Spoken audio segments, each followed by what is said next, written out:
مدینہ طیبہ میں سب سے پہلے آپ صلی اللہ علیہ وسلم نے مسجد نبوی کی تعمیر فرمائی، اور اسی مسجد کے ایک کونے میں آپ صلی اللہ علیہ وسلم نے ایک چھپر ڈال دیا،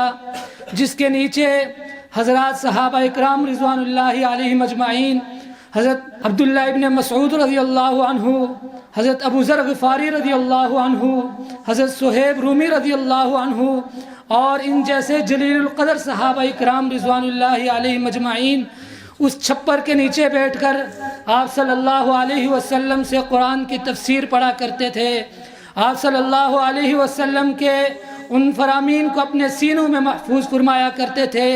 ان بچوں کی نسبت بھی انہی اصحاب صفہ سے جا کر ملتی ہے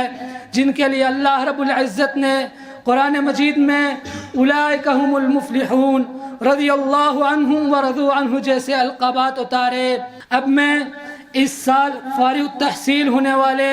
ان تمام حفاظ کرام کا نام پیش کروں گا۔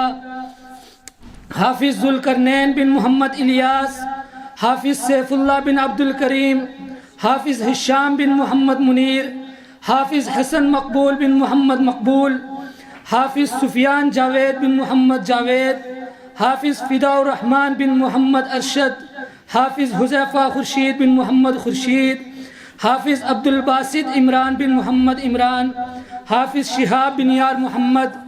ان تمام حفاظ کرام کی خدمت میں درخواست پیش کروں گا کہ یہ کھڑے ہو کر اپنے اس کلام مجید کا آخری سبق آپ حضرات کے سامنے سنائیں۔ بسم اللہ الرحمن الرحیم،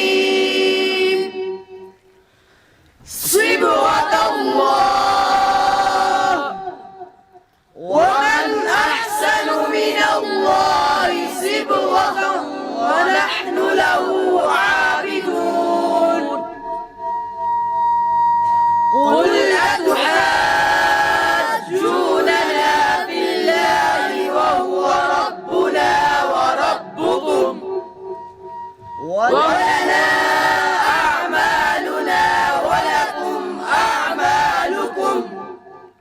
ونحن له مخلصون، أم تقولون إن إبراهيم وإسماعيل وإسحاق ويعقوب والأسباط كانوا هودا أو نصارى، قل أنتم أعلم أم الله